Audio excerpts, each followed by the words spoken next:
Bem, muita satisfação estar aqui. Eu queria começar agradecendo Deise pela última gentileza, porque estava falando Francisco, até que ela finalmente falou Chico, né? Todo mundo me conhece como Chico Soares. Quando querem me elogiar, falam professor Chico Soares. Eu fiquei muito feliz com o convite da Deise, com o convite do Siminelli, porque a gente está tão envolvido com a educação, mas, às vezes, a gente não se dá conta de que nós precisamos falar para mais pessoas da importância da educação. E, quando foi o recorte territorial, foi do quadrilátero ferrífero, aí me tocou muito. Aí, prefeito, eu nasci em Lafayette, entende? E o quadrilátero ferrífero é esse que está aí. É claro que, quando eu fui verificar a informação, há um pouco de dúvida. O Renato me disse, olha, onde que começou? Porque a gente fala o ferro e fica difícil a gente falar do quadrilátero ferrífero sem incluir Itabira. Mas o quadrilátero ferrífero são esses municípios, são esses 26 municípios que eu vou trabalhar. Observem que Lafayette está cá embaixo, Ouro Preto é esse município grande, e eu não consigo ver daqui, mas os outros estão aí espalhados. Então, eu vou trabalhar nesse território. Só para quem não é do quadrilátero perceber onde que a gente está, né? Essa parte é uma parte importante de Minas, porque Minas, a gente são muitas. E a gente que nasceu aqui, as pessoas falam do sul de Minas, eles têm um sotaque diferente. Quer dizer, aí o pessoal do Triângulo, eles são separatistas, o pessoal do Norte, então, Minas são várias. Então, essa parte de Minas Gerais, que é a parte do franco-quiabo, a parte do barroco, a parte da mineração, é a minha Minas. Então, eu fiquei, Renato, muito feliz de estar participando disso. Eu tenho que falar várias coisas, mas vou me concentrar em falar muito do direito, rapidamente, e depois dos indicadores. Ou seja, um direito que não é monitorado, ele é uma utopia, tem que ser monitorado. Bem, eu queria, entretanto, deixar muito claro que, quando a gente está falando de educação, nós estamos falando de formação integral. Há muita discussão, a gente sempre, eventualmente, podemos até discordar aqui e ali, mas a gente não vai discordar muito dos objetivos. Agora, os objetivos são amplos. Então, é o desenvolvimento da pessoa, você, pessoa, se florescendo. A educação precisa te dar chance, se você quer desenvolver ou tem mais condições. Mas também da cidadania, não é só você, pessoa, não é só você, indivíduo, mas é também você, cidadão, mas também você participando da sociedade, gerando riqueza para todos, que é a última parte. Quer dizer, a educação ela tem que ter clareza de que é também objetivo dela diminuir as desigualdades sociais. A gente, às vezes, no Brasil, não toca nisso. Mas deixa eu ser muito objetivo. Educação é aprendizado. São vários aprendizados. Eu acabei de falar agora. Eu apanho muito, porque cada afirmativa que você faz tem pessoas que discordam. Então, essa daqui já gera problema. Mas perceba, quando eu estou falando aprendizado, estou falando aprendizado de forma larga. Às vezes a pessoa esquece. Eu falei desigualdade, eu falei da pessoa, eu falei das questões de cidadania. Tudo isso eu estou chamando de aprendizado. Tá? Muito bem. Eu não vou passar desde aqui, deixa eu colocar o que eu chamo de aprendizado hoje. Como eu coloquei nesse quadro, como se isso aqui fosse o diploma do estudante. Então, o que são os aprendizados? São esses pontos. Eu podia botar um ponto maior, um ponto menor. Mas esses pontos são o seu aprendizado. Mas a vida, ela te pede solução de problemas concretos. Então, o que eu tenho que fazer? Frequentemente, a vida te pede para você, olha, eu vou sair aqui do lado esquerdo, em cima, e tem que chegar lá do lado direito, embaixo. Isso é uma trajetória. Quer dizer, eu vou colocar esse aprendizado em funcionamento para o meu benefício. Então, isso é muito conhecido. Tem teoria da inteligência desses autores, que ele fala que são duas coisas que você tem que saber. O que está cristalizado? São os aprendizados. E agora, como que você usa? Então, é o fluido e o cristalizado. Gente, isso é tão importante. Quer dizer, não adianta, assim, a minha geração, né? Eu tenho 68 anos, a gente aprendi a programar computador. Hoje as crianças, o meu filho faz de forma diferente. Aliás, ele disse, não ensino mais. Só que a minha cabeça é da inteligência fluida. Eu vou pensar, não tem que ter repertório. Outro dia, eu não conseguia mudar a língua do meu celular. Aí a pessoa que está do meu lado, pum, rodou. Quer dizer, isso aqui, de passar a mão, não faz parte de quem aprendeu a programar em Fortran. É outro mundo. Tá? Então, eu tenho que ter as duas coisas, percebe? Então, educação, gente, deixa eu insistir, se vocês levarem uma coisa, levem isso. Tem que ter aprendizado, e esse aprendizado tem que virar repertório, mas só isso não funciona. É uma brigalhada danada, porque em educação, esse usar, tem gente que chama de competência, o outro grupo não gosta, mas, no fundo, é isso, a criança precisa aprender e precisa ser melhor por causa disso. Bem, por que eu falo direito à educação? Bem, eu falo direito à educação como o direito de aprender. Eu vou passar mais rápido, gente, eu espero manter. Esse menino que levantou a mão, ele vira para a diretora e fala, diretora, eu tenho direito de aprender o quê? Olha que pergunta. Porque o nosso país, nós todos vamos concordar, o que caracteriza o Brasil? Como a exclusão. Nós não aceitamos que todo mundo é cidadão.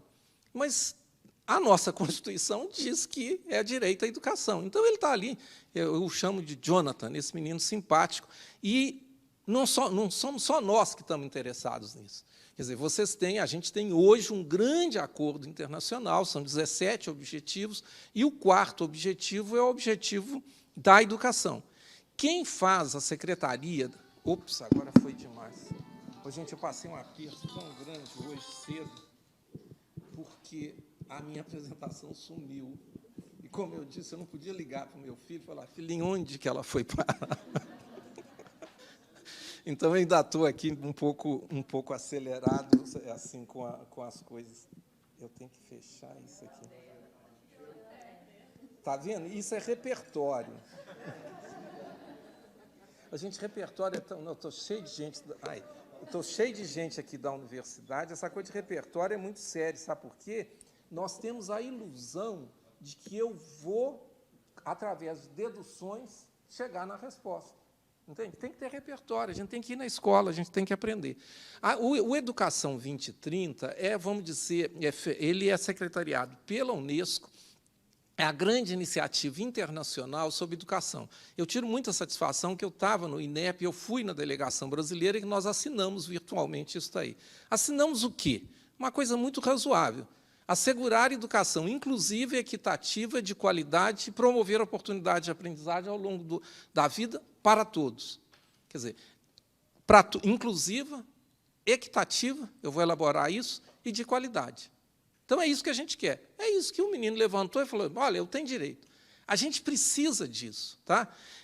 Nós temos muita dificuldade em aceitar que o direito tem que ser monitorado. A educação, a Deise fez uma introdução muito simpática, Deise, quando você fala que, olha, a educação ela não pode ser avessa ao concreto, à medida. Mas é muito complicado isso, porque a educação, como eu falei no primeiro slide, envolve muita coisa. Tá? Mas ela tem que ser monitorada. E como que ela vai ser monitorada? Aqui são 3 resultados. APA, acesso, permanência, aprendizado.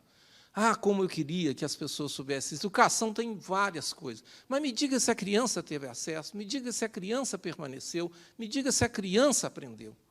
E isso, gente, tinha que estar na rotina da administração pública. Isso não é tão complicado assim. Então, quando você chega numa cidade, vou usar Congonhas de novo, você chega em Congonhas, eu queria assim que você olhasse, não é só o Profeta, ou um museu que eu ainda não conheço, você fala, escuta, aqui as crianças têm acesso, aqui as crianças aprendem.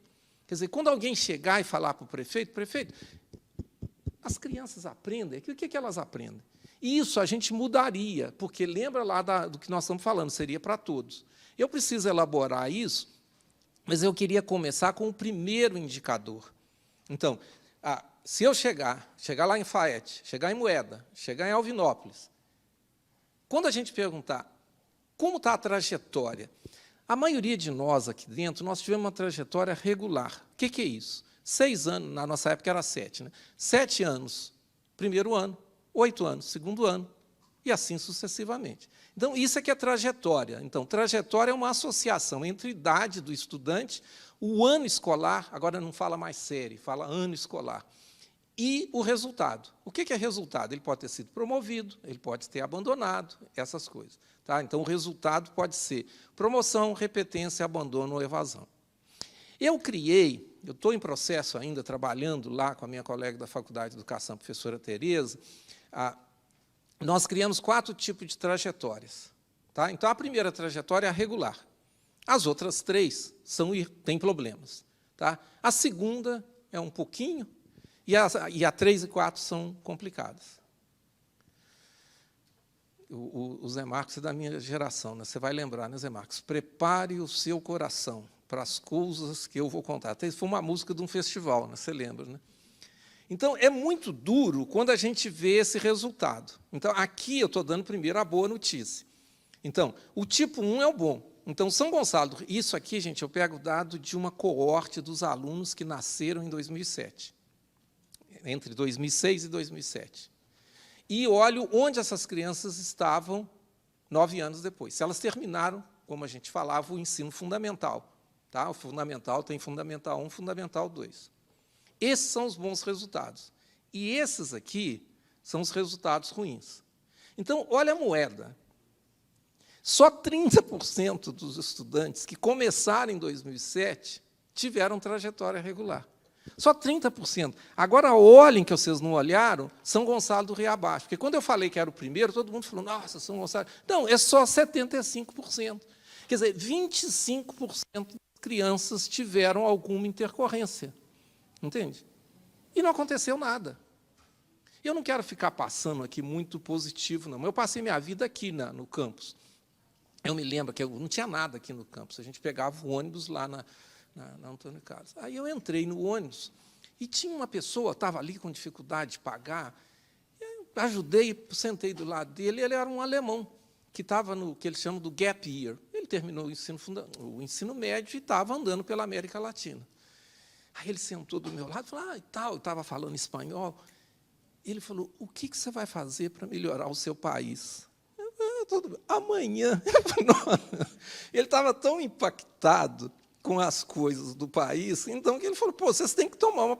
Então, eu falo isso porque 75 é o melhor é o horror, porque 25% das crianças elas não sumiram, entende? Elas tiveram alguma reprovação. Vocês imaginam o custo de ter uma reprovação? É 1 ano de salário lá na frente. Quer dizer, então, isso tudo vai passando. Por que eu estou sendo assim um pouquinho enfático? Para dizer para vocês, nós precisamos ter indicadores. Então, o setor público, vocês que não estão dentro da educação, mas o outro que está, tem que saber isso. Isso tem que melhorar. Entende? Bem, então, trajetória. Esse dado ele ainda não é muito usado. Tá? Está começando a ser, porque o INEP agora tem um estudo que a gente acompanha cada criança. Tá? A Geniana, ela tem o nome, a idade e o local de todas as crianças de Minas Gerais. Aí ela não dorme à noite, porque é difícil. Bem, eu não quero que a criança fique na escola, que ela aprenda. Tá? Nós podemos discutir aqui agora o aprendizado. Nós temos dado de aprendizado de leitura e de matemática. Isso não é algo consensual, existem dificuldades, mas eu insisto, eu conheço muito bem isso, não é viciado. Ou seja, o que nós temos aqui, você pode dizer, se eu pegar o item, o texto que a criança leu, eu falo, não podia ser um texto diferente, tá? Mas o dado não é viciado. Muito bem. A gente divide em 4 níveis. Eu divido no nível insuficiente, que precisa de recuperação. No nível básico, que precisa expandir. Ele sabe muito pouca coisa, mas sabe. Quer dizer, ele precisa expandir aqueles pontinhos. Ele tem pouco pontinho, precisa expandir um pouquinho. O adequado, que precisa aprofundar, e o avançado. Então, 4 níveis. Tá?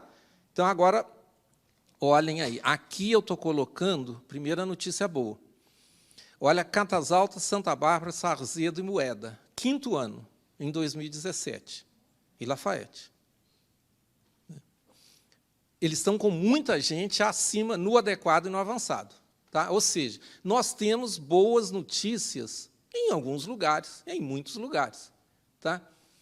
Mas, agora, olha o 9º ano. Não dá para falar tudo, que é muita coisa. No 9º ano, gente, insuficiente, básico, adequado e avançado.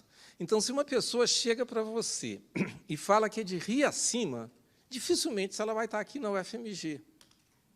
Porque, olha, é zero, não teve ninguém que chegou no nível avançado. Na engenharia, é claro, que vai ter em vários lugares. Mas, quer dizer, isso é tão brutal. Quer dizer, você tem uma cidade inteira que, no fim de 8 anos, a gente chegou lá, e se eu desse os itens para vocês, aí você ia ficar mais assustado ainda. Ou seja, nós estamos convivendo num país, e não dá para ficar também só pessimista, eu quero insistir nisso. Quando eu falei, olha, o Fundamental 1, as crianças estão aprendendo a ler. Eu sei que isso aqui ele não é preciso, entende? Mas ele não é viciado. Assim, nós melhoramos, tá? Mas nós, infelizmente, temos uma situação que nós precisamos mudar. Ou seja, a matemática é fundamental, gente. Eu não estou falando aqui de matemática para ser engenheiro, matemática para ser da computação, entende? Eu estou falando de matemática para você funcionar na vida. As questões aqui elas são deste nível. Então, nós sabemos isso, a gente sabe onde tem o problema. Eu estou preocupado que não apareceu Congonhas nenhuma vez. Você é o prefeito? Não, secretário de Desenvolvimento Econômico. Ah, tá. Pois é, então eu vou falar para você. O secretário de Desenvolvimento Econômico, você tem que pegar esses dados. Eu vou fazer uma síntese para você. Porque é fundamental que alguém chegue... Você está falando aqui de iniciativas digitais. Entende? Eu preciso ver o 9º ano de lá, porque você pode ter uma situação que a pessoa não vai nem entender, porque a computação tem muito if, then and else. Né? Se você não entende isso, não vai ter jeito. Tá? Bem, gente, agora eu preciso falar, ainda que rapidamente, sobre desigualdade. Você me dá aqui. Pode seguir. Pois é. Não, mas é porque eu estou com coisa demais, mas eu queria que vocês agora me acompanhassem nessa questão da desigualdade. Gente, a desigualdade é uma coisa central no Brasil. Tá? A gente fala aí, você olha na internet, você vê esse termo, o que é igualdade, o que é equidade. Só que o termo equidade, ele é um termo, eu convivendo com um político chileno, eu fiz uma apresentação e ele me fez uma grande gozação que eu nunca mais vou esquecer. Ele falou, Chico, você fala muito bem, ninguém te entende. Aí eu falei, mas por quê? Equidade é uma palavra que o povo acha que é uma palavra que você inventou para continuar roubando deles. Você tem que falar de desigualdade. Então, só que equidade é o termo politicamente correto. Entende? Eu sou politicamente incorreto quando eu falo por trás da equidade pode ter desigualdade. Isso é tão importante que a gente fala assim, não, eu estou dando a mais para o outro. Quando você fala isso, você não vai perguntar, e a trajetória dele? E o aprendizado dele? Quer dizer, que se você deu mais e ele continua atrasado, tem problema. Quer dizer, essa é a importância da gente dizer que a educação tem resultado. Então, a política tem que ser política equitativa, mas, tendo a política equitativa, você não pode deixar de considerar o resultado final. Pois bem, eu estava muito envolvido nisso. Essa tabela, de novo, uma tabela um pouco dura. Olha aqui, nós pegamos a segunda coluna, a Prova Brasil 2007 a 2017. Lembra que Prova Brasil é esse exame que a gente está verificando.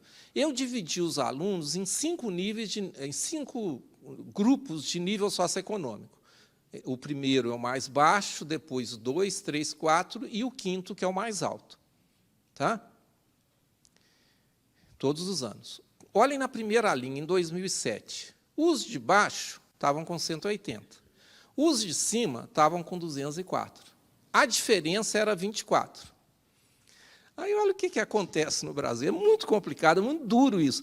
Aí, você chega em 2017, os de baixo melhoraram, 197. Só que os de cima melhoraram muito mais. Então, a diferença, que era 24, passou para 42. Sabe o que é uma diferença de 42? São 2 anos. 2 anos. Então, é tão brutal isso que você fala, não, agora é o tal da equidade. Não, as crianças estão terminando o ensino fundamental, só que um termina aprendendo alguma coisa, o outro aprende o parecido com 2 anos para trás. Então, quando a gente fala que a educação ela tem que garantir aprendizado, a gente está falando nisso. Lembra, no ODS 4, fala para todos. Nós temos enorme dificuldade com essa história para todos. Então, eu tive apoio, esse é um estudo, não vou dar aqui os resultados, com apoio agora que esse grupo da Fundação Tite Setúbal apoiou, virou esse indicador de desigualdades e aprendizado. Está tendo bastante impacto. Por quê? Porque a gente está dizendo que eu posso, nesse gráfico, você vai ver a linha do centro e as desigualdades. Aqui é a desigualdade de nível socioeconômico. Tem desigualdades grandes, tem desigualdades menores. E, na vertical, você tem o desempenho. Tá? Então, o que eu gostaria? Está no alto, próximo da reta, onde tem pouca gente. Um para o município. Tá? Então, secretário, olha bem, eu queria Congonhas, porque Congonhas é uma cidade rica, entende? Eu queria Congonhas lá em cima, do lado de cá. Gente, é muito importante estar lá em cima e perto do zero. A gente vai vivendo, vai ouvindo coisas. Né? Um colega meu um dia falou, cuidado com o que você pede a Deus. Ele acaba lhe concedendo. Faz com muita satisfação, e que a maioria é mulher. Então, aí está a mulher, não, todo mundo está procurando um noivo. Eu falei, cuidado com o que você pede. Você está tão bem, daqui a pouco vai gerando. Não, então, eu não posso pedir só que a educação de Congonhas melhore, porque aí Deus pode te mandar lá em cima e do lado de cá, com muito desigual. Né? Que é isso daqui. Eu estou mantendo aqui, isso é só porque eu não consegui, eu fiz o gráfico, é muito parecido com esse. Aqui eu não estou colocando os termos, os nomes, para ninguém me bater. A desigualdade e nível. Olha aquele pontinho lá em cima, ele está lá em cima e mais para cá. Tá? Agora, olhem perto do zero, um pontinho no meio. Onde que você queria ficar? Quer dizer, eu estou brincando demais, meu Deus. É que Deus vira para você e fala assim, vou te mandar de volta. Agora, dessa vez, você vai ser pobre. Aí você fala, pô, pobre? É, no Brasil. Aí você levanta a mão e fala assim, dá para escolher a cidade? Então, não vá para Florianópolis, que é aquele pontinho lá em cima. Florianópolis está lá em cima, mas não é para pobre. Esse do lado de cá, eu gosto de falar, que é Teresina. Então, Teresina está num nível médio, tá? Mas ela está segurando todo mundo. Aqui no nosso quadrilátero, então, se a pessoa está em Belo Vale, Romoeda, percebe? Ela está embaixo. Como fala, ela está em igualdade, mas muito baixa. Itabirito e Lafayette é parecido com Florianópolis. Quer dizer, tem melhor desempenho, mas tem mais desigualdade. A gente não quer isso, não pode, a gente não pode querer isso. Gente, só para vocês entenderem a minha linha. Eu estou dizendo educação é aprendizado precisa ser monitorado.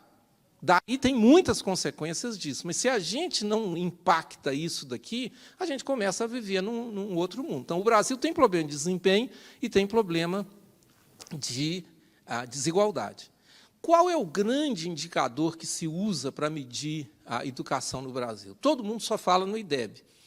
Eu não tenho nada contra o IDEB, mas o IDEB ele é uma média, entende? E o Brasil, com as desigualdades que tem, média é muito complicado. Quando eu estava no INEP, quer dizer, eu peguei o recente, isso aqui faz parte. Não tem nada de errado. Se você está no governo, você vai botar uma luz nos pontos mais positivos. Não tem nada de errado nisso. Né?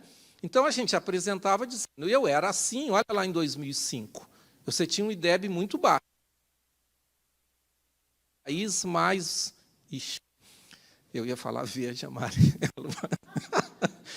A gente foi tirando os valores mais baixos.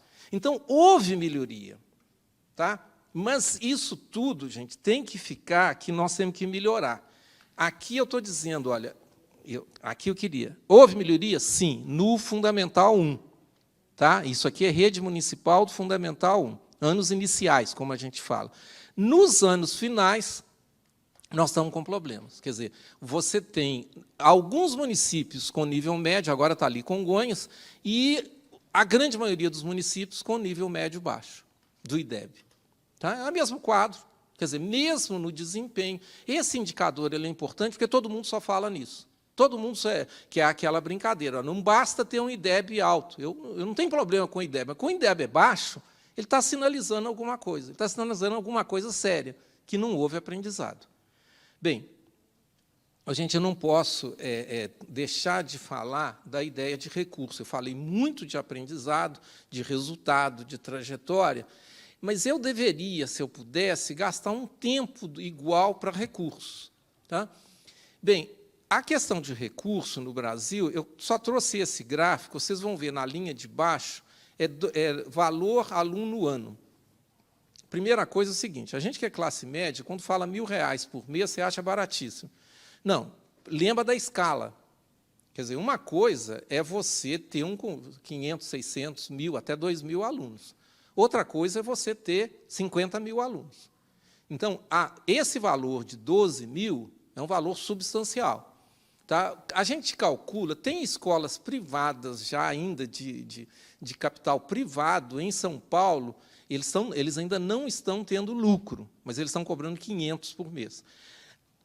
Muita gente, eu inclusive, acha que o break-even aí é 600. Tá? Nós estamos aqui no quadrilátero praticamente chegando nesse valor. Ou seja, isso não quer dizer o que nós vamos... Não dá para ter educação de qualidade sem recurso. Mas, nesta cidade aí, de 12.000, não dá para a cidade falar. Quer dizer, quando eu olho a desigualdade, olho o desempenho, me incomoda. Entende? Eu tenho cidade, nós não temos nenhuma cidade com recursos muito baixos, mas eu tenho essas cidades daqui com recursos médio-baixo.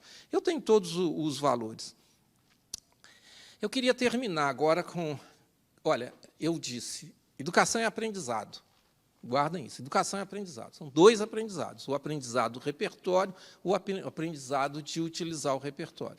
E isso é que é a proposta pedagógica da escola. Então, a escola tem que dizer o que ensinar, como avaliar. Cada um desses termos vai exigir uma determinada tecnologia. O que ensinar é currículo. A Geniana está lá envolvida com o currículo da educação básica, com o currículo do ensino médio. Tá? Como ensinar? Não tem uma maneira única de ensinar. Mas existem maneiras melhores para ensinar. Uma coisa é eu ter repertório, outra coisa é eu usar o repertório. Para eu aprender a usar o repertório, eu vou ter que ter pedagogia diferente.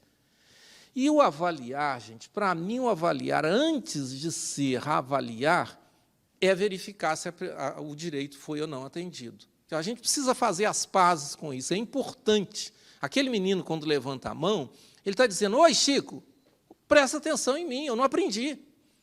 Quer dizer, agora, no Brasil, a gente fala, eu não vou lhe dar o direito de me dizer que você não aprendeu. É isso. Então, a avaliação ela precisa ser feita, mas ela precisa ser usada em função das crianças. Mas nós estamos no quadrilátero ferrífero. Eu acho importante que a gente... Qual que é a cultura do quadrilátero ferrífero? Quer dizer, olha, eu nasci, como eu disse, eu nasci em Lafayette, perdi a ligação com a cidade. Mas isso aqui tem religiosidade, tem o barroco, que me incomoda muito, e tem a mineração. Perceba, isso daqui faz parte da nossa cultura. E eu termino. O quadrilátero hoje é rompimento de barragens. E qual o impacto disso na nossa economia? E aí eu falo, como que isso está entrando na escola? Se eu chegar em Congonhas, olhar o currículo da escola, não tiver nada que fala de mineração, não tiver nada que fala de rompimento, com a certeza que é isso, tem alguma coisa errada. Percebe? Quer dizer, então, quando a gente está falando de aprendizado, nós não estamos falando de alienação. Mas não é para eu agora chegar e me reduzir a isso. Olha, é um desastre. São desastres que aconteceram. Mas a vida está continuando. Como que essas crianças que estão aqui vão ter uma educação que as permitam viver depois dessas coisas e viver melhor, né? Eu me preocupo, Renato, muito com essa questão da economia. Eu acho que a mineração aqui foi muito importante, e eu não sei qual que é o futuro que nós vamos ter de mineração. Quer dizer, vocês que conhecem isso, lá, eu não sei como que está lá em Congonhas, mas eu acho que essas coisas têm que estar na escola. Gente, é isso, muito corrido para dizer, olha, a educação básica ela tem que estar na preocupação de vocês, de todo mundo, entende? Como um direito. Mas, e lembrando, como um direito para a pessoa que vai pegar o econômico, vai pegar o pessoal, quer dizer, quando eu estou falando o pessoal, eu estou falando da cultura. Me dói um pouco quando a gente está falando Ouro Preto, em 1700, era uma cidade importante no mundo. O que se compôs de música barroca em Ouro Preto é parecido com vários outros lugares. Nós perdemos isso. Quer dizer, ser mineiro, ser do quadrilátero, significa conhecer também essas coisas. Então, eu fico sonhando com uma educação que fosse mais relevante, que fosse menos desigual, e que fizesse as pessoas um pouquinho mais felizes. Eu falei muito, mas eu preciso terminar com um último caso. Mineiro adora casa. Todo caso que eu conto, ele tem muito de verdade, mas eu tenho que florear um pouquinho. Esse me impactou muito. Eu conheci um vietnamita num congresso internacional. E é muito impactante, porque ele, criança, ele entrava como é que fala? Nos túneis para proteger das bombas. Quer dizer, aqui no Brasil a gente via só na televisão, né? A segunda vez que eu encontrei com ele, eles deram um salto. O Vietnã continua um país pobre, mas eles deram um salto na educação muito grande, medido pelo PISA. Semana que vem vai sair o novo resultado do PISA. Aí eu perguntei para ele, puxa, mas como? E ele conhece o Brasil. Ele falou, Chico, não me leve a mal. Aqui no Vietnã, todo mundo é vietnamita. Eu engoli em seco e falei, é verdade, no Brasil nem todo mundo é brasileiro. Então, é muito complicado. Quer dizer, se vocês guardarem um número, guarde o 75. Agora, guarde o 75, lembrando que é 100. 25% foi embora. Tá? É isso, um pouco com cores fortes. Mas tá bom, obrigado.